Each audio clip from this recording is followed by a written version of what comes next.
샬롬 샬롬 샬롬 샬롬 샬롬. 하나님 사랑합니다. 여러분 주 안에서 사랑합니다. 오늘 히브리서 4장 1절에서 16절까지 우리 교독했습니다. 큰 감사의 이유입니다. 우리가 큰 감사를 해야 할 이유는 뭘까? 크게 우리 본장은 두 부분으로 나눌 수 있는데, 첫째 부분은 하나님께서 약속해 주신 안식에 대한 설명이 1절에서 13절까지 나타나 있습니다. 둘째 부분은 5장의 서론격으로 대제사장 예수 그리스도에 관한 설명이 14절에서 16절까지 나타나 있죠. 이건 5장의 서론이다, 이렇게 나타나 있죠. 이러한 히브리서 기자의 논리 전개는 예수 그리스도를 믿음으로써만 하나님이 약속하신 안식에 들어갈 수 있다는 사실을 확정하기 위함이었다. 믿음으로 들어가는 안식, 첫째는 방심하지 말라는 거죠. 그러므로 우리는 두려워할지니 1절입니다. 그의 안식에 들어갈 약속이 남아 있을지라도 너희 중에는 혹 이르지 못할 자가 있을까 함이라. 히브리서 기자는 하나님의 안식에 들어갈 약속이 남아 있을지라도 너희 중에 혹 그곳에 들어가지 못할 자가 있을까 두려워한다라고 이렇게 히브리서 기자가 얘기하죠. 히브리서는 바울이 썼다라고들 많이들 말을 합니다. 정확하지는 않지만, 그렇다면은 히브리서를 쓴 그 기자 누구인지 우리가 추측하는 바울이라면, 그 바울이 하나님의 안식에 들어갈 약속이 남아있을지라도 혹 그곳에 들어가지 못할 사람이 있지 않을까, 이것을 굉장히 염려한다라는 거죠. 이 세상에 있는 성도들에게는 배교의 위험성이 상존하고 있습니다. 항상 하나님을 떠날 수 있는 위험성이 항상 함께하고 있다. 이는 마귀가 믿음을 버리도록 유혹하기 때문이다. 작은 일에서부터 자꾸 그게 한꺼번에 확 무너지는 게 아니에요. 조금씩 무너지게끔. 교회를 무너뜨리는 그러한 아주 좋지 않은 세력들이 어떤 일들을 자꾸 일으켜서 예배를 드리지 못하게 하고, 한 번 빠지게 하고, 두 번 빠지게 하고, 자꾸 이런 일들로 인하여 아이고 가려고 했는데 또 못 갔네, 아이고 이번에는 수요일날은 못 갔으니까 금요일에 가야지, 금요일에 가려고 했는데 또 어떤 일이 생겨가지고 아이고 또 빠졌네, 주일 예배는 꼭 가야지, 또 주일에 무슨 일이 생기니까 아유 이번 주는 그냥 어쩔 수가 없다, 이번 주까지 이렇게 하고 다음 주부터 가야지, 이러다가 한 번, 두 번, 세 번 하다 보면 그 다음에는 빠지는 건 그냥 거의 그냥 기본이고, 안 빠지고 교회 가는 게 그게 특별한 일이 돼버리는 그런 상황. 그렇게 함으로 인해서 성도가 교회를 조금씩 멀리 하도록 그렇게 어떤 계기가 우연한 일들로 인해서 자꾸 만들어진다라는 거죠. 그러면 말씀을 안 듣다 보면, 찬양을 안 하다 보면 기도 안 하게 되고, 기도 안 하게 되면 그 다음에는 그냥 하나님 복음이 아니라 그냥 내가 복음의 세상을 헤매고 살아가게 된다. 그래서 신앙생활에서 무사한 일이나 자기도취와 같은 방심, 나는 이렇게 믿음 생활 하니까, 난 이렇게 헛금하니까, 나 이렇게 예배 늘 드리니까, 나 이렇게 하나님 보시기에 온전하게 잘 살고 있으니까, 이런 마음, 심각한 위험을 초래하는 지름길이 된다는 것을 우리가 항상 알고, 우리는 늘 긴장하는 마음과 떨림과 두려움의 마음이 있어야 된다. 예배를 경건하게 드리려 하고, 어떠한 일이 있더라도 예배가 우선이 되는 그런 저와 여러분이 되셔야 되겠습니다. 안식할 때가 남아있는 성도들이라고 히브리서 4장 오늘 본문이죠. 9절에 그런즉 안식할 때가 하나님의 백성에게 남아있다. 누구에게? 그냥 아무에게나가 아니라 하나님의 백성에게 남아있다라고 얘기합니다. 악을 떠나라. 잠언 14장 16절입니다. 그들은 악을 행하지 못하면 자지 못한다 그래요. 사람을 넘어뜨리지 못하면 잠이 안 온다 그래요. 못된 짓을 하지 않으면 악은 잠을 못 잔다고 합니다. 이럴 만큼 악의 사명이 악의 사명은 사람을 넘어뜨리는 게 그들의 사명이기 때문에 그걸 안 하면 잠을 못 잔다라는 것을 알아야 된다. 하나님의 나라는 선은 어때요? 사람을 세우지 않으면 안 되는 어떤 사명을 갖고 있기 때문에 성령께서 우리를 항상 권면하시죠. 그리고 기도할 때도 대신 기도해 주십니다. 이러이러한 부분은 이렇게 기도해야 하느니라, 이렇게 말씀하시죠. 이렇게 한다는 거죠. 복음을 알고도 믿지 않는 자들이 있다. 동일한 환경, 동일한 여건에 처해 있다 해도 그들의 운명이 동일하게 되는 게 아니라는 겁니다. 그렇죠? 같은 여건 가운데서도 어떤 사람은 하나님을 열심히 공경하고 생활이 그만 못해도 굉장히 부족해도 열심히 하나님을 섬기고 헌금하고 믿음 생활하고 헌신하는 사람이 있는가 하면 그보다 훨씬 풍족해도 그걸 절대로 안 하는 사람들이 있다는 거죠. 어떤 사람은 충분히 좋은 환경과 여건을 가지고도 인생을 실패합니다. 내가 세워가려고, 내가 하려고, 내 의의를 자꾸 드러내고, 내 맘대로 안 되면 막 화가 나고, 그죠? 그렇게 하다 보면 실패합니다. 어떤 사람은 최악의 환경과 여건 가운데서도 훌륭하고 가치 있는 일들을 하는 사람들이 많이 있습니다. 저희 주위에도 보면, 그 사람 절대 그렇게 안 보여. 근데 알고 보니 굉장히 어려운 사람들도 있다라는 거죠. 우리는 성경에서 믿음의 사람과 불신의 사람 사이에 어떤 차이가 있는지를 확인해 봐야 된다. 불신의 사람은 어때요?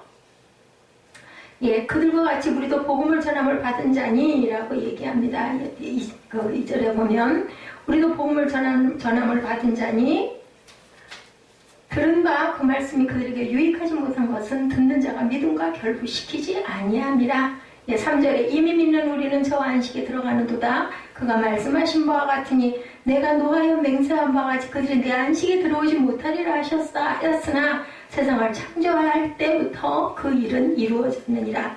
약속을 받고도 참여하지 못했고 동일한 하나님의 백성으로 지칭이 되었으면서도 믿음의 사람들이 누리는 특권에서 제외된 이런 사람도 있다. 약속을 먼저 받았던 이스라엘이다. 로마서 9장 4절에 증거합니다. 그들은 이스라엘 사람이라 그들에게는 양자됨과 영광과 언약들과 율법을 세우신 곳과 예배와 약속들이 있고 그리고 복음을 받고도 순종치 않은 이스라엘이다. 히브리서 4장 6절 오늘 본문 6절입니다. 그럼 거기에 들어갈 자들이 남아있거니와 복음 전함을 먼저 받은 자들은 순종하지 아니함으로 말미암아 들어가지 못하였으므로 이렇게 얘기합니다. 안식에 들어가는 자들은 어떤 자들인가? 우리 기독교는 구원의 종교이죠. 구원이 없으면 십자가는 필요 없어요. 구원과 영생이 있기 때문에 기독교는 어떤 종교? 살아있는 종교입니다. 그리고 그 구원은 믿음으로 말미암아 그죠? 믿음으로 말미암아 살리라. 믿음이 있어야 산다라는 거예요. 사는데 세상에서 사는 것만이 아닌 우리가 영원한 세계에서 살 수 있다라는 그런 구원의 말씀이죠. 믿음의 대상은 예수 그리스도이고 믿음은 하나님의 선물로 인간에게 주어질 것이다. 여러분들 선물 돈 주고 사신 적 있으세요? 없어요. 그죠? 선물은 그냥 고맙습니다 하고 주는 게 선물이에요. 그리고 기쁨을 주는 게 선물이죠. 선물 받으면서 싫은 사람, 인상 찡그리는 사람은 없습니다. 다 기뻐합니다. 에베소서 2장 8, 9절이죠. 너희는 그 은혜에 의하여 믿음으로 말미암아 구원을 받았으니 이것은 너희에게 난 것이 아니요 뭐라 하나님의 선물이다 이렇게 증거합니다. 행위에서 난 것이 아니니 누구든지 자랑하지 못하게 합니다. 내가 잘해서 그래서 칭찬으로 만약에 선물을 받았다면 막 자랑하겠죠.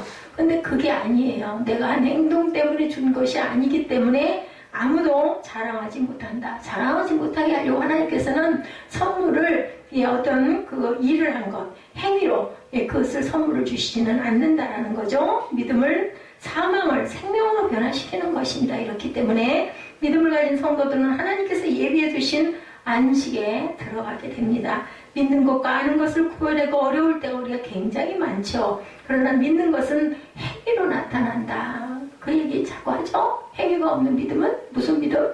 죽은 믿음이다. 그죠? 말로만 하지 않게 해주세요. 행동하게 해주세요. 이게 바로 행위가 있어야 살아있는 믿음이라는 겁니다. 뭐 생각만 하고 안 하면 뭐예요? 내가 말 잘 들어야지. 내가 학교에 지각하지 말아야지. 그래 놓고 나서 그 다음날 또 지각하면 절대로 그거는 내가 입술로 고백한 것대로 이루어지지 않았기 때문에 아무도 믿지를 않아요. 내가 입술로 고백한 것은 반드시 지킬 줄 아는 그런 믿음의 사람, 그리고 누가 봐도 저 사람이 한 말은 진짜야. 저 사람이 한 약속은 절대로 그것을 약속을 어기는 일이 없어. 이런 듬직한 믿음이 있는 그런 저와 여러분이 되셔야 되겠습니다. 믿는 것과 아는 것의 분별은 열매로 분명히 알 수 있다. 믿었어요. 믿고 내가 행했어요. 그리고 나니 어떻게 해요? 개근상을 받아요, 학교에서. 그리고 아주 내신 점수를 높게 받아요. 내가 좀 시험을 조금 잘못 봤어도 학교의 모든 활동, 뭐 지각 절대로 안 하고 결석 안 하고 어떤 행사마다 빠짐없이 참석하고 그러면 시험을 조금 부족하게 봤어도 점수가 확 올라가죠. 또 요즘엔 또 잘 모르겠지만 수행평가 해가지고 각 과목별로 담임하고 계시는 과학 선생님들이 보는 시험이 있죠. 수시로. 거기에서 또 성실하게 준비할 거 잘 준비하고 챙기고 가가지고 시험을 보면 점수를 잘 받습니다. 그러면 내신 성적이 좋아. 그러면 입술로 고백한 그 행동이 열심히 한 결과가 결국은 귀한 열매를 맺게 된다는 거죠. 아는 것은 탁상 공론에 그치는 것처럼 믿는 것과 아는 것의 분별은 열매로 분명히 알 수 있다. 알아. 성경을 너무 잘 알아. 성경 말씀을 줄줄 외워. 근데 그 성경 말씀처럼 행동은 절대 안 해. 그거는 아무 필요가 없는 거죠. 자, 자기 일을 쉬게 된다. 히브리서 4장 오늘 본문 4장 10절에 보면 이미 그의 안식에 들어간 자는 하나님이 자기 일을 쉬신 것 같이 그도 자기 일을 쉬느니라. 안식은 뭐예요? 안식. 안식이라는 것은요, 안전하게 쉬고 있는 것을 얘기합니다. 마음이 평안하게 쉴 수 있는 것, 그것이 바로 안식이에요. 그의 안식에 들어간 자는 어때요? 하나님의 안식에 들어간 자는 하나님이 자기의 일을 쉬신 것 같이 하나님께서도 6일 동안 세상 창조하시고 7일 되는 날 뭐 하셨어요? 안식하셨다라고 얘기해요. 그런 것처럼 우리도 그렇게 안식하게 된다. 그냥 쉬는 게 아니야. 너무 좋게. 너무 우리가 열심히 뭔가를 이루고 났을 때 등산을 하는 경우에 산꼭대기까지 나 올라갔다 올 거야. 등산에서 산꼭대기 정상에 탁 올라갔다가 가가지고 야호 소리 지르고 나면 막 어때 너무너무 기쁘잖아요. 그리고 탁 내려와서 샤워하고 나서 잠을 자요. 피곤하니까 잠깐. 그랬을 때 얼마나 그 기분이 상큼하고 얼마나 기쁜지 이런 상태, 정말 마음에 평안이 있는 상태가 바로 안식이죠. 끝까지 진리를 잡으면 그리스도 함께 참여한다. 히브리서 3장 14절에 우리가 시작할 때 확신한 것을 끝까지 견고히 잡고 있으면 그리스도와 함께 참여한 자가 된다. 우리가 시작할 때와 끝이 똑같아야 된다. 사람의 마음은.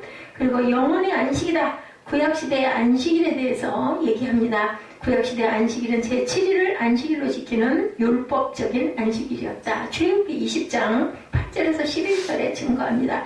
이처럼 구약시대의 율법적 안식은 노동으로부터 안식이었으므로 육적 안식을 기초로 하고 있습니다. 그러므로 구약시대의 안식은 불완전한 안식이고 신약시대에 이루어진 완전한 안식의 초보이고 예시이고 그림자와 같은 것이었다.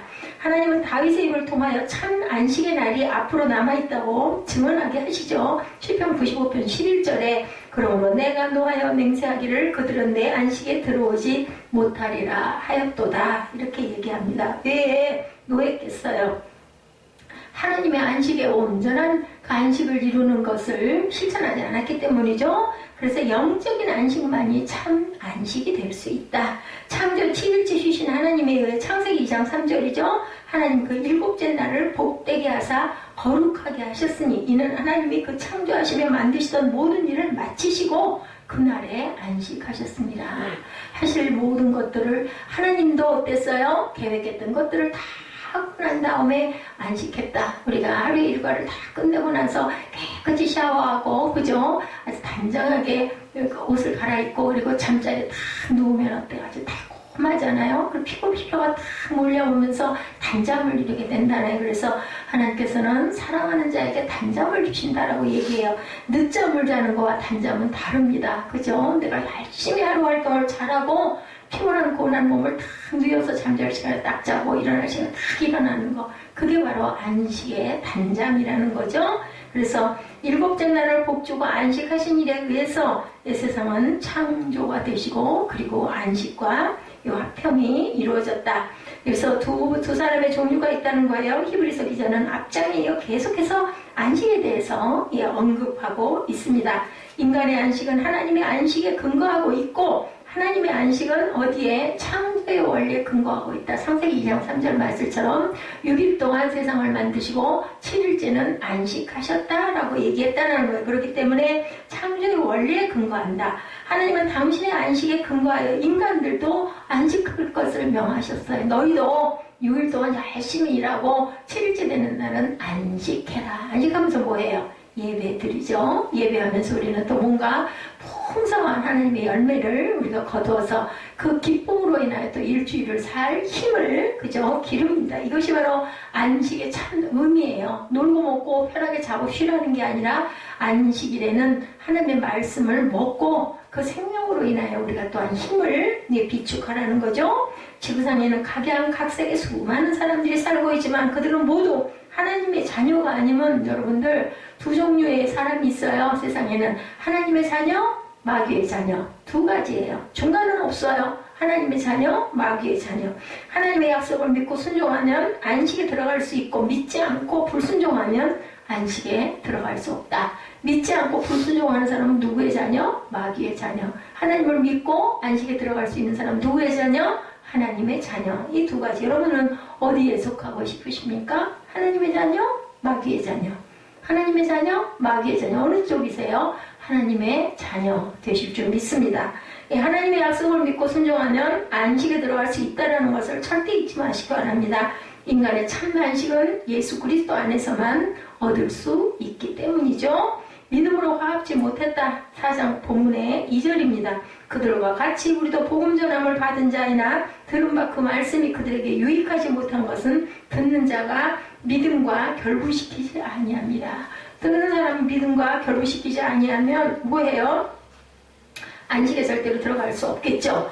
말씀을 듣고 그것을 순종해야 한다고 베드로 사도가 1장 21절에 증거합니다. 너희가 진리를 순종함으로 너희 영혼을 깨끗하게 하여 거짓이 없이 형제를 사랑하게 이르렀으니 마음으로 뜨겁게 서로 사랑하라고 얘기합니다. 마음으로 형제 자매를 뜨겁게 사랑해라. 예, 그렇게 해야 우리 영혼을 깨끗하게 그리고 진리 안에 거할 수가 있고 참 안식 안에 들어갈 수 있다. 하나님의 자녀가 되는 지름길입니다. 뭐 하는 거? 진리에 순종하는 거. 그리고 영혼을 깨끗하게 하는 거. 거짓 없이 형제를 온전하게 사랑하는 것. 이것이 마음으로 뜨겁게 사랑하는 것이 하나님의 참 안식에 들어갈 수 있다. 그리고 하나님의 백성들은 안식에 이렇게 들어간다라고 말씀하죠. 가나안 땅에 정착함으로 이스라엘이 안식을 얻었다고 하면 어째서 다윗이 안식할 때가 아직 남아있다고 하였겠느냐고 히브리서 기자는 말하죠. 인간의 참 안식에 대한 이 예언은 예수 그리스도의 대속사역에 의한 사죄의 은총에 의해서 이루어졌다. 뭐로? 값없이 은혜로 우리 행위가 아닌 하나님의 선물로 우리에게 뭐가 이루어졌다? 구속이 이루어졌다. 우리의 구속은 뭐예요? 모든 죄가 속하여진 게 바로 구속입니다. 그것은 사죄의 은총에 의해서 이루어졌다는 거예요. 이미 안식에 들어간 성도들이나 앞으로 들어갈 성도들이나 하나님의 안식에 들어갈 수 있는 것은 예수 그리스도를 믿는 믿음으로 가능한 것이다. 왜냐하면 예수 그리스도가 안식의 주인이시기 때문입니다. 누가복음 6장 5절에도 증거하고 있습니다. 또 이르시되 인자는 안식일의 주인이니라 하신다. 예, 누가 예수님은 안식일의 주인이신 거예요. 그렇기 때문에 우리가 안식일에는 예수를 높이고 예수께 기도하고 누구의 이름으로? 예수님의 이름으로 늘 기도합니다. 그런즉 안식할 때가 하나님의 백성에게 남아있도다. 이미 그의 안식에 들어간 자는 하나님의 자기 일을 쉬신과 같이 그들도 자기의 일을 쉰다. 하나님과 똑같이 쉴 수가 있다는 거, 참 안식에 들어갈 수 있다는 거죠. 가나안 땅을 얻는 것을 뜻하기도 합니다. 여호수아 1장 15절에 구약에 야훼께서 너희를 안식하게 하신 것 같이 너희의 형제도 안식하며 그들도 너희의 하나님 야훼께서 주시는 그 땅을 차지하기까지 하라. 그리고 너희는 너희 소유지 곧 여호와의 종 모세가 너에게 준 요단 이쪽 해놓는 곳으로 들어와 그것을 차지할지니라. 예, 이렇게 얘기합니다. 그리스도와 함께 영광에 참여했다. 히브리서 3장 14절. 우리가 시작할 때 확신한 것을 끝까지 견고히 잡고 있으면 그리스도와 함께 참여한 자가 되리라. 이 영상 기계 잠깐 보세요. 잘 진행되고 있는지 소리가 나네. 말씀과 믿음으로 나아가라. 영상 기계 한번 확인해 주세요. 하나님의 말씀의 능력, 하나님의 말씀이 살았고 운동력이 있다는 히브리서 기자의 증거는 성경을 대하는 우리의 태도에 중요한 영향의 가치를 가지고 있습니다. 녹화가 잘 되면 그냥 두시면 돼요. 그래서 끝까지 견고히 잡고 있으면 그리스도와 함께 참여한 자가 돼야 되겠다. 잘 되고 있어요. 말씀과 믿음으로 나아가라. 하나님의 말씀의 능력은 하나님의 말씀이 살았고 운동력이 있다는 히브리서 기자의 증거는 성경을 대하는 우리의 태도에 중요한 영향을 끼치고 있습니다. 하나님의 말씀은 능력과 축복의 원천이다. 말씀을 잘 듣고 말씀의 은혜를 받고 말씀이 꿀같이 단 말씀처럼 내 마음에 와서 느껴지면 어때요? 우리의 능력과 축복의 원천이 되는 게 하나님의 말씀이라는 거예요. 예배 시간에 아이고 지겨워 언제 끝나 아이고 듣기 싫어 그리고 딴 생각하고 멍하니 있고 하면은 그것은 축복의 근거를 할 수가 없죠. 원천이 될 수가 없죠. 하나님의 말씀이 운동력이 있어서 살아서 골수와 영과 그 모든 것을 다 쪼개기까지 한다라는 그 말씀의 능력이 나타나지가 않는다라는 거죠. 하나님의 말씀을 주를 믿는 우리는 물론 우리 모두의 삶에 있어서 유일한 척도가 된다. 삶의 척도란 단순한 도덕률이나 윤리적인 규범을 말하는 것이 아니라 인생의 성패를 좌우하는 관건이 된다. 하나님의 말씀은 우리의 인생의 승리나 패배의 관건이 된다. 그렇기 때문에 말씀을 정말 귀하게 붙들어야겠습니다. 하나님의 말씀은 단순히 죄를 지적하거나 정죄하는 율법이 아니고 그것을 믿고 순종하는 성도로 하여금 생명과 구원의 소망을 가지게 한다. 하나님의 말씀은요, 정죄하는 율법이 아니에요. 죄를 지적하는 말씀이 아니에요. 예, 우리에게 생명과 구원의 소망을 주는 것이 바로 하나님의 말씀이다. 말씀은 만유의 주인을 밝히신다고 신명기 10장 14절에 증거합니다. 하늘과 모든 하늘의 하늘과 땅과 그 위에 만물은 본래 내 하나님 야훼께 속한 것이로되 사람의 모든 걸음도 감찰하신다. 욥기 34장 21절 그는 사람의 길을 주목하시며 사람의 모든 걸음을 감찰하신다. 하나님께서는 우리의 길, 우리의 걸음걸이까지도 다 감찰하신다. 그래서 어때요? 하늘과 모든 하늘과 땅과 그 위에 만물은 본래 하나님 야훼께 속한 것이다. 그러니까 땅 위에 것, 땅 위에 것, 땅 아래 것, 땅에 사는 모든 것들, 우리를 포함한 모든 것들은 다 누구에게 야훼께 속한 것이라는 겁니다. 그래서 믿는 도리를 우리는 굳게 잡고 나가야 된다. 지금까지 예수 그리스도의 우월하신 인격을 증거하는 히브리서 기자는 이제 승천하셔서 큰 대제사장으로 계신 그리스도에 대하여 증거합니다. 예, 그러므로 우리가 믿는 도리를 굳게 잡으라고 14절에 권면하죠. 그러므로 우리에게 큰 대제사장이 계시니 승천하시니 곧 하나님의 아들 예수시라. 우리가 믿는 도리를 굳게 잡을지니라. 성도는 우리 속에서 자신을 유혹하고 괴롭히는 인간의 죄성과 자연성과 그 경향성 모든 구습을 믿음으로 십자가에 못 박아 버려야 한다. 예, 나쁜 습성, 모든 나쁜 것들, 죄성, 그런 모든 것은 모두 다 어디에 십자가에 못 박아라. 성도는 예수 안에서 얻은 새 생명을 매 순간 확인하면서 살아가야 한다. 믿는 도리의 사도시며 대제사장인 예수라고 히브리서 3장 1절에 그러므로 함께 하늘의 부르심을 받은 거룩한 형제들아, 함께 우리는 부르심을 받았습니다. 저와 여러분은 모두 다 하늘의 부르심을 받은 사람들이다. 거룩한 형제들입니다. 우리가 믿는 도리의 사도시며 대제사장이신 예수를 깊이 생각할 줄 알아야 되겠다. 하늘로 올라오신 예수라고 누가복음 24장 51절에 축복하실 때 그들을 떠나 하늘로 올려지셨다라고 말씀하죠. 그래서 우리는 그 예수를 깊이 생각할 줄 알아야 되겠고 담대히 보좌 앞에 또한 나아가야 되겠다. 하나님의 긍휼하심을 죄와 죽음에서 구원받은 인간은 때를 따라 도우시는 은혜가 항상 필요합니다. 예수 그리스도로 말미암아 하나님의 자녀가 된 성도들은 하나님의 은혜의 공급으로 계속 성장하지 않으면 안 된다. 우리 아이들이 밥 먹고 잠자고 그리고 한 가지 배우죠. 꼬마로 태어나가지고 그죠? 앉는 거, 엎드리는 거, 그 다음에 뒤집는 거, 그리고 앉는 거, 그 다음에 서서 붙잡죠. 붙잡고 일어서는 것, 그리고 발을 떼는 것. 발을 떼고 나면 한 발 뗄 때가 제일 중요해요. 자꾸 넘어져요. 한 발을 다 떼고 나면 다음 발 옮길 때까지 또 힘들어요. 넘어져요. 자꾸 넘어져요. 두째 발 뛸 때. 그럼 엄마들은 막 조마조마해가지고 아이를 막 칭찬을 합니다. 아이고 잘했어, 아이고 잘했어. 그리고 어디 따라와봐. 그러면은 애가 뒷뚱 하고 한 발, 뒷뚱 하고 다른 발 떼고 나면 그다음부터는 세 발짝부터는 너무너무 잘 가요. 그냥 이제 저도 신이 나니까 일어섰잖아요. 맨날 엎드려서만 있고 앉아서만 있고 누워만 있다가 아니 앉다가 붙잡고 이런 데를 꼭 붙잡죠. 이런 문각 같은 걸 붙잡고 서요. 그래가지고는 이렇게 가고 싶으니까 붙잡아가지고 의지해서 이제 발 떼는 누가 가르쳐 주지도 않아요. 근데 그렇게 해서 한 발 뗄 때가 정말 어렵고, 그 다음에 다음 발 뗄 때 또 계속 넘어지다가 두 발을 딱 떼고 나면 그 다음에 이제 다른 발 안 가르쳐 줘도 그 다음 발을 또 떼고, 그리고 또 한 발을 떼고. 그래서 네 발만 가고 나면 지척 그렇게 네 발을 가고 나면 그 다음 번부터는 아기가 굉장히 잘 가요. 그리고는 나중에 신이 나니까 뭐해요? 막 뛰어가요. 이렇게 아이들도 이렇게 굉장히 노력을 하고 애를 써서 걷는 걸 배우는 거죠. 그래서 대제사장인 예수를 우리는 항상 깊이 생각해야 돼. 왜? 그 안에 생명이 있기 때문에, 우리의 구원이 있기 때문에, 영생이 있기 때문에 하나님의 말씀을 깊이 우리는 묵상하고 어디로 가요? 담대히 보좌 앞에 우리가 달려나가야 된다. 그래서 여기에 계신 여러분들은, 저와 여러분은 담대히 보좌 앞에 달려나온 분들이에요. 뭐 하기 위해서? 하나님의 말씀을 가까이 느끼고, 그리고 마음에 심고, 뭐 하기 위해서? 그 말씀으로 인해서 내가 살아있음을 확인하기 위해서 나오신 여러분들입니다.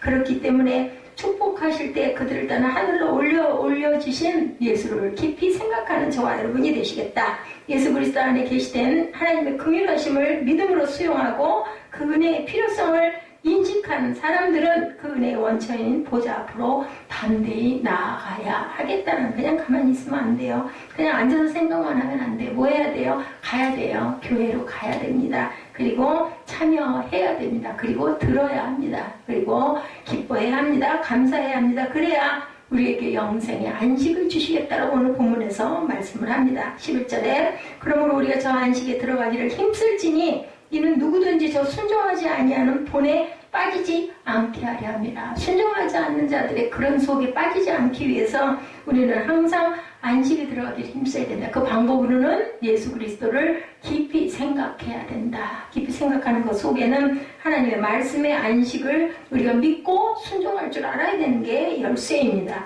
빛은 어둠을 내어 쫓을 수 있는 유일한 능력이죠. 예수님은 그래서 참 빛이다. 우리 성전이 굉장히 환해졌잖아요. 그 전구를 바꾸다 보니 이 빛도 이렇게 환한데, 그런데 예수님의 빛은 얼마나 더 환하겠어요. 우리가 눈이 부셔서 하나님을 만나면 눈이 다 먼다 그래요. 그 빛이 너무 부시기 때문에. 스위스의 그 꼭대기 융프라우에 올라가면 거기는 1년 4계절 내내 눈이 덮여 있어요. 그리고 햇빛이 장렬하기 때문에 거기로 올라갈 때는 눈을 보호하는 안경을 쓰지 않고 올라가면 눈을 많이 상했다고 그럽니다. 그래서 들어가는 입구에는 다 그 안경을 사거나 구입을 해가지고 빌리거나 해서 써야 됩니다. 그것을 쓰고 가야 눈을 볼 수가 있어요. 안 쓰고 가면은 눈이 부셔서 눈을 뜰 수가 없기 때문에. 그 눈도 그렇게 빛이 기가 막혀가지고 우리가 눈을 못 뜨는데, 하나님의 빛이신 예수 그리스도를 만나면 우리 눈이 얼마나 부시겠습니까? 빛은 이렇게 생명입니다. 이게 밝음이 있으니까 제가 이렇게 설교를 할 수가 있고 여러분과 제가 말씀을 읽을 수가 있지 않습니까? 만약에 이 빛이 없다면, 깜깜하다면, 이 성전이 깜깜하다면 어떻게 예배를 드릴 수 있겠어요? 그래서 정말 예수 그리스도는 빛이시다. 그 빛을 우리가 먹고 마시고 그리고 묵상하고 늘 감사하며 사셔야 한다. 그것이 바로 은혜의 보좌 앞에 나아가는 길입니다. 하나님은 긍휼히 여기시는 분이다. 이사야 55장 7절입니다. 악인은 그의 길을, 불의한 자는 그의 생각을 버리고 야훼께로 돌아오라. 그리하면 그가 긍휼히 여기시리라. 불의한 자는 그의 생각을 버리고 누구에게 돌아오라? 하나님께 돌아오라. 그리하면 그가 긍휼히 여기실 것이다. 우리 하나님께로 돌아오라. 그가 너그럽게 뭐 할 것이다? 용서하시리라고 말씀합니다. 만날 만한 때에 찾아야 할 하나님이라고 이사야 55장 6절에 너희는 야훼를 만날 만한 때에 찾으라. 가까이 계실 때에 그를 부르라. 이렇게 말씀을 합니다. 우리는 히브리서 4장을 통해서 하나님의 안식은 무엇으로 얻게 된다? 믿음으로만 얻게 된다라는 사실을 깨달죠. 이처럼 믿음은 귀중한 것임을 알고 더욱 믿음의 가치를 두고 믿음으로 모든 삶을 살아가는 저와 여러분들이 되시기를 주님의 이름으로 축복합니다. 그러므로 하나님께서 예비하신 안식에 들어가도록 우리가 늘 힘써야 되겠다.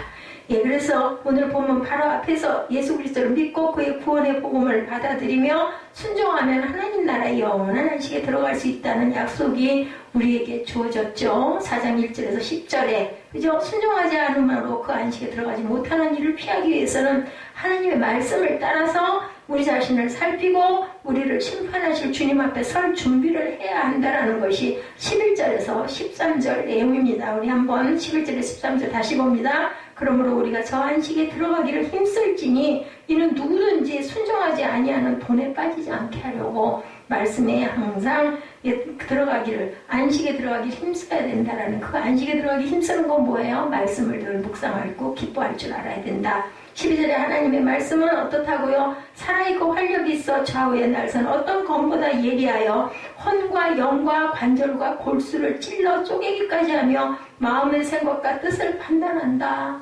어떻게 해요? 혼과 영과 관절과 골수를 찔러 쪼개기까지 하며 마음의 생각과 뜻을 판단한다라는 거예요. 하나님의 말씀 자체가 살아있고 활력이 있어서 어떤 날보다 어떤 검보다도 예리하다는 겁니다. 지으신 것이 하나도 그 앞에 나타나지 않음이 없고 우리의 결산을 받으실 이에 눈앞에 만물이 벌거벗은 것 같이 드러난다라고 말씀합니다. 그런데 하나님의 말씀은 살아있고 활력이 있어 좌우의 날선 어떤 검보다 예리하여 혼과 영과 관절과 골수를 찔러 쪼개기까지 하며 마음의 생각과 뜻을 판단하나니 지으신 것이 하나도 그 앞에 드러나지 않음이 없고 우리 결산을 받으실 이에 눈앞에 만물이 벌거벗은 것 같이 드러난다. 과연 그런 말씀의 판단에 따라 주님의 심판대 앞에 두려움 없이 설 수 있는 사람이 있을까요? 예, 없습니다. 그런 사람은 한 사람도 없죠. 예, 우리는 누구도 그저 죄악 속에 있지 않은 사람은 없습니다. 그리고 우리 마음속 가장 깊숙이 숨어있는 욕심과 미움과 악한 생각들까지도 낱낱이 드러내주는 그 예리하기 이를 데 없는 하나님의 말씀 앞에서 흠이 없다고 할 사람은 하나도 없다는 거죠. 그렇다면 그런 상태로 과연 우리가 하나님 나라의 안식에 들어갈 수 있겠는가 하는 새로운 의문이 일어납니다. 잘못하면 어때요? 오직 의인은 믿음으로 말미암아 살리라. 로마서 1장 17절이죠. 그러므로 사람이 의롭다 하심을 얻은 것은 율법의 행위에 있지 않고 믿음으로 되는 줄 우리가 인정한다. 로마서 3장 28절에 한 사도 바울의 말이 사실은 공허한 말로 들릴 수가 있다. 잘못 생각하면 누가 주님의 심판대 앞에서 우리의 도울 변호인이 되어줄 수 있겠는가? 묻지 않을 수가 없습니다. 오늘 본문은 이러한 의문과 염려에 대한 답으로 14절에서 말씀하죠. 그러므로 우리에게 큰 제사장이 계시니 승천하시니 곧 하나님의 아들 예수시라. 우리가 믿는 도리를 굳게 잡아야 된다. 우리의 큰 대제사장이 있으니 염려하지 말라는 겁니다. 제사는 죄인인 사람이 하나님을 기쁘시게 하고 속죄를 얻고 하나님 앞에 나아가기 위해서 드려야 하는 것이죠. 제사장은 하나님께 제사 드리는 일을 맡은 사람이 누구예요? 제사장이에요. 그러기에 제사장은 하나님과 사람 사이의 중개자입니다. 대제사장은 레위기 16장에 보면 지성소에 들어갈 수 있는 유일한 사람이었습니다. 그것도 언제? 1년에 한 번만 들어갔었다. 제사장은. 그죠? 아무 때나 들어갔다는 죽어요. 제사장도 아무 때나 들어가는. 대제사장이 지성소에 들어갔을 때는 아무도 회막 안에 있을 수가 없었습니다. 대제사장은 이스라엘 자손의 모든 죄를 위하여 속죄하기 위해서 1년에 한 번 지성소에 들어가고, 그래서 우리에게는 큰 제사장이 있는데 그때 그 제사장들도 그 회막에 들어가기 위해서 몸을 정결하게 하고 깨끗하게 씻고 닦고, 그죠? 그 모든 의식을 다 하고 나서 들어갔던 거예요. 그리고도 들어갔다가 죽어서 나올 수 있기 때문에 뭐해요? 발에다가 방울을 달고 들어가죠. 끈을 길게 늘어뜨려가지고. 그래서 제사장이 나올 시간이 됐는데도 제사장이 기척이 없고 나오질 않으면 밖에서 기다리다가 사람들이 어떻게 해요? 밖에 대기하고 있던 그 제사장을 보필하는 사람들이 이렇게 그 끈을 이렇게 흔들어 봐요. 따랑따랑따랑따랑 소리가 나고 이 끈을 쭉 끌어보면 안에서 뭐가 끌려 나와. 그러는데 그 끌려 나오는데 그냥 걸어 나오는 게 아니라 또 아무 움직임이 없어가지고 부르다가 끌어보면 끌려 나오는데 어떻게 해서 나와요? 죽은 시체가 돼서 나오는 경우들이 있었던 거예요. 그렇기 때문에 발목에다가 방울을 늘 달아서 제사장을 그 끈을 연결해서 걸어갔다는 겁니다. 이렇게 하나님께서는 죄악 가운데서는 제사장도 상관없어요. 죽여요. 죽여가지고 죽음으로 끝나는 그런 구약의 시대에 그런 예법이 있었다. 그런데 우리에게 큰 대제사장, 이분은 누구세요? 예수 그리스도시죠. 영원한 제사장이시죠. 옛 이스라엘의 대제사장은 매년 한 번씩 지성소에 들어가서 제사를 드렸지만 예수 그리스도는 영원한 대제사장이기 때문에 단 한 번으로 영원한 속죄의 제사를 드렸기 때문에 큰 대제사장이다. 예, 그리고 우리는 지금 어때요? 그럼 뭐 제사장이 대신 들어가서 기도하고 이런 거 없죠. 직접 하나님과 우리가 직접 기도합니다. 그리고 맨 끝에 뭐라고 해요? 예수님의 이름으로 기도합니다. 이게 누구세요? 대제사장이기 때문에 우리도 기도할 때 맨 말미에는 예수님의 이름으로 기도합니다. 우리는 직접 하나님과 교통할 수가 없는 거예요. 예수님이 계시기 때문에 우리의 기도 맨 끝에 고백은 항상 예수님의 이름이 들어가야 된다. 그분이 우리를 대신해서 속죄 양이 되어 주셨고 그분으로 인하여서 우리가 의롭다함을 얻은 선물을 받았기 때문이라는 거죠. 그래서 그가 드린 속죄의 제물은 바로 당신 자신의 몸, 당신 자신의 피를 우리에게 주셨죠. 한 달에 한 번씩 우리 뭐 해요? 성찬하죠. 주님의 피와 주님의 살을 먹고 마시는 의식을 합니다. 그러므로 예수님이 내 안에 계십니다. 내가 예수님 겁니다. 라는 고백을 하는 게 바로 성찬입니다.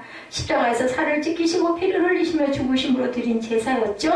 예수 그리스도는 이렇게 전 인류 역사에 유일무이한 제사를 드린 대제사장으로 하나님과 우리 사이에 유일한 중보자이시다. 그렇기 때문에 우리가 항상 기도할 때는 예수님의 이름으로 기도합니다가 꼭 들어가야 된다. 그는 승천하신 이죠. 그가 승천하셨다는 것은 왜 승천하셨다고 그럴까요? 내려오셨기 때문에 승천하신 거예요. 그죠? 아니 땅에 내려오시지 않았으면 왜 승천하셨다고 얘기를 하겠어요? 땅에 있었던 사람인데. 그죠? 그래서 승천하셨다라는 말이 맞는다라는 얘기죠. 그래서 세상에 내려오셨기 때문에 그가 세상에 내려오셔서 십자가에 달려 죽으셨다는 죽은 자들 가운데 다시 살아나셨다는 하나님 우편에 올라가서 지금도 기도하신다라는 것을 뜻한다.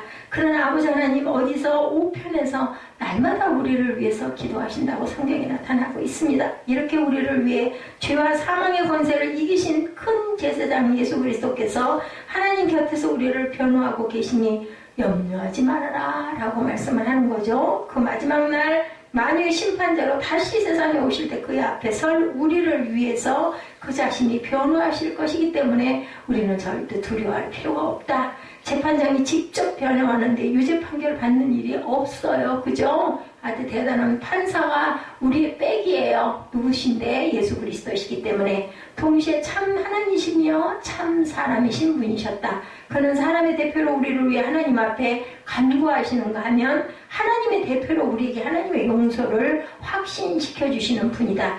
예수 그리스도는 그런 분이시기에 히브리서 기자는 우리가 믿는 도리를 굳게 잡으라고 오늘 본문에서 말씀합니다. 우리의 신앙 고백을 굳건하게 지키라는 거죠. 곧 예수 그리스도가 그의 구원의 복음을 굳게 믿으라는 겁니다. 예수 그리스도와 그의 구원을 우리가 굳게 믿고 가야 된다. 변호인은 자기가 변호하는 사람을 아주 잘 알아야 변호를 잘 할 수가 있어요. 훌륭한 변호사일 수가 있어요. 우리의 대제사장 예수 그리스도께서는 우리 모두에 대해서 완벽하게 아시고 그리고 가장 효과적으로 하나님께 우리를 대변해서 기도하신다라는 거죠. 그가 우리의 연약함을 아실 뿐 아니라 우리를 한없이 긍휼히 여기신다. 불쌍히 여기신다. 왜냐하면 인간의 성령을 입고 오셨었기 때문에 우리의 모든 것들을 본질적인 것까지도 다 아셔요. 왜냐하면 인간의 몸으로 세상을 살아보셨기 때문에 배고픔도 아시고 그리고 고단함도 아시고 그리고 또한 아픔도 병도 질병도 아신다라는 겁니다. 그는 우리가 똑같은 사람으로 우리가 받을 수 있는 모든 시험을 한꺼번에 다 받으셨습니다. 그 어떤 시험에도 넘어가 죄를 범하지 않으셨지만 우리가 당할 온갖 시험을 아시기에 우리를 이해하신다라는 거죠. 그리고 적절하게 도우신다. 본문 15절입니다. 우리에게 있는 대제사장은 우리의 연약함을 동정하지 못하실 이가 아니요 모든 일에 우리가 똑같이 시험을 받으신 이로되 죄는 없으시다. 모든 시험을 다 받으셨지만 그분은 모든 죄에서 해방을 받고 모든 사탄을 이기셨어요. 그죠? 세 번 누가 마귀가 예수께서 광야에서 40일 금식하고 났는데도 마귀가 쫓아와가지고 시험하죠. 얼마나 배가 고프시겠어요. 육신을 입고 오셨기 때문에. 그러니까 돌덩어리가 떡덩이가 변하게 해볼래? 이렇게 유혹을 합니다. 육신의 정욕을 건드린 거죠. 그리고는 너 성전 꼭대기에서 뛰어내려봐. 그러면 네 발을 천사가 받쳐들 거야. 그러면 와 대단한 하나님의 아들이다라고 하지 않겠니? 그리고 뭐예요? 이 생의 자랑을 부추깁니다. 그리고는 뭐라 그래요? 네가 하는 하나님의 진짜 아들이야? 어디 한번 세상을 나에게 절해봐. 내가 그러면 너를 인정해 줄게. 그렇게 그 속삭이죠. 이생의 자랑, 안목의 정욕을 이렇게 싹 부추길 때 예수께서 뭐라 그랬어요? 신명기 말씀으로 전부 다 물리치십니다. 사람이 그 떡으로만 살 게 아니요 하나님의 입에서 나오시는 말씀으로 살 것이다. 내 주 하나님을 시험하지 말라. 이렇게 아주 고통을 쳐가지고 물리쳐버리죠. 그래서 모든 죄를 이기신 그런 예수 그리스도에다 아무런 허물이 없으시다는 거죠. 15절에 우리에게 있는 대제사장은 우리 연약함을 동정하지 못하시리가 아니요 모든 일에 우리가 똑같이 시험을 받으니 이르되 뭐다? 죄는 없으시다. 우리는 죄 없는 사람이 하나도 없어요. 우리는 마귀의 자식이에요. 아담과 하와 때 그죠? 뱀의 유혹을 받고 나서부터는 우리 마음 안에 욕심이 들어왔기 때문에 모두 다 죄의 자식이에요. 근데 예수님은 하나님이시기 때문에 죄가 없으신 분입니다. 우리가 죄나 허물이나 약점이 없어서가 아니라 우리에게 가장 유능한 변호사와 매우 긍휼이 많으신 판사님이 계시기 때문에 변호사는 예수님이시고 판사님은 하나님이세요. 근데 변호사와 판사님이 한꺼번에 우리를 알고 계시고 우리를 불쌍히 여기시니 우리는 절대로 죽을 일이 없다는 거죠. 이렇게 하나님께서는 우리를 전적으로 도우시기 위해서 유능한 변호사와 동정심 많은 판사님을 대기시켜 놓으셨다. 그에게 가기만 하면 돼요. 그죠? 우리가 우리의 온갖 약점에도 불구하고 언제나 무슨 일에나 최대한의 선처를 받도록 모든 조치를 예수께서는 취해 놓으셨다는 거죠. 왜? 불쌍해서. 그 은혜를 우리는 받아들이기만 하면 된다. 믿기만 하면 된다. 의심과 염려에 발이 묶여 은혜를 누리지 못한다면 정말 어리석기 짝이 없다는 거죠. 담대하게 예수 그리스도에게 뭐 하기만 하면 돼요? 나가기만 하면 돼요. 예배 드리려면 어디 가야 돼요? 교회에 가야 돼요. 가기만 하면 됩니다. 16절이죠? 마지막 절입니다. 그러므로 우리는 긍휼하심을 받고 때를 따라 돕는 은혜를 얻기 위하여 은혜의 보좌 앞에 담대히 나아갈 것이니라. 이 자리에 나오신 여러분들 주님의 이름으로 축복합니다. 뭐를 이겼어요? 사망 권세를 이겼어요. 담대히 은혜의 보좌 앞에 나왔기 때문에. 그죠? 소송이나 재판을 받아야 할 일이 있을 때 누구나 두렵고 겁이 나죠? 떨리죠? 염려가 됩니다. 질까 봐서. 그럴 때 유능한 법조인 한 사람만 알고 있어도 아주 든든하잖아. 이런데 우리 모두는 마지막 때 주님의 심판대 앞에 설 건데 거기에 유능한 변호사 누가? 예수님이 나를 알고 나를 변호하고 그리고 판사이신 하나님이 나를 알고 나를 불쌍히 여기신다. 어디에 기록되어 있기 때문에? 생명책에 기록되어 있기 때문에. 왜 생명책에 기록되어 있기 때문에? 내가 예수를 믿나이다 했기 때문에 우리 이름이 생명책에 기록되어 있습니다. 그렇기 때문에 너는 내 친구야, 너는 내 신부야 이렇게 맞이해 주신다라는 거죠. 우리는 하나님 앞에 모두 죄인임에도 불구하고 예수께서 우리를 이렇게 양자의 영을 주셨어요. 그래서 너는 내 아들이라, 너는 내 신부다, 너는 나의 자녀다,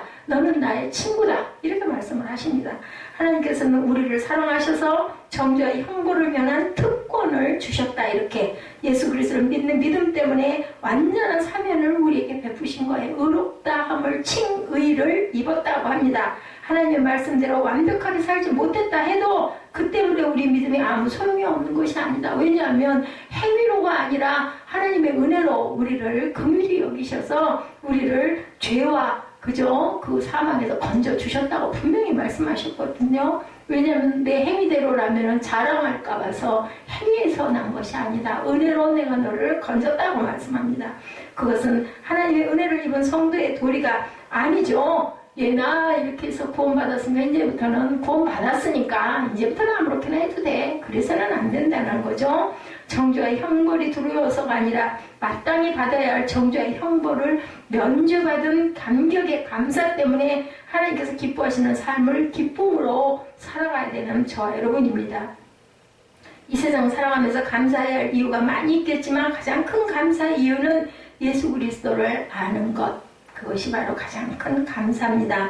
우리를 용서하시고 구원하시려는 아버지 하나님의 뜻에 전적으로 순종하셔서 우리 대신 십자가의 고난과 죽음을 당하신 예수 그리스도가 영원히 변함없는 우리의 가장 큰 감사의 이유가 되어야 하겠습니다. 그를 우리를 위해서 대제사장으로 세우시고 그가 우리를 위해 간구하시는 모든 것을 들으시는 아버지 하나님의 사랑이 우리의 가장 큰 감사의 이유가 되어야 되겠다. 우리로 하여금 예수 그리스도를 알게 하시고 믿게 하시고 그를 우리의 주님으로 영접하게 하시고 그리고 오늘까지 그의 말씀을 따라 살게 하신 성령의 역사가 우리의 가장 큰 감사의 이유가 되어야 하겠습니다. 이제 한 해가 한 달 한 열흘, 오늘 22일이죠. 9일 남았습니다.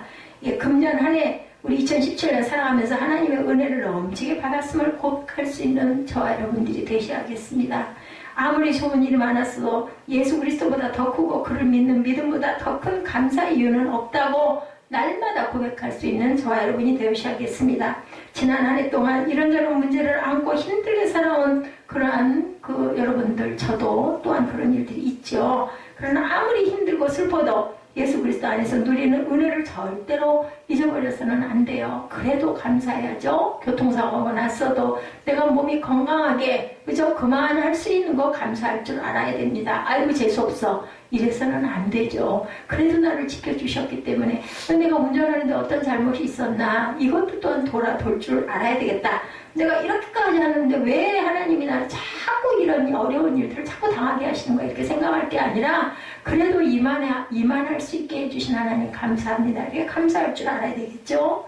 존엄한 심판자로 오실 예수 그리스도를 유능하신 변호사여 동정심하는 판사로 우리에게는 확보되어 있기 때문이다. 정죄와 형벌로부터 완전 사면을 이미 받아 놓았어요. 우리는 뭘 받았어요? 천국 티켓을 받았습니다.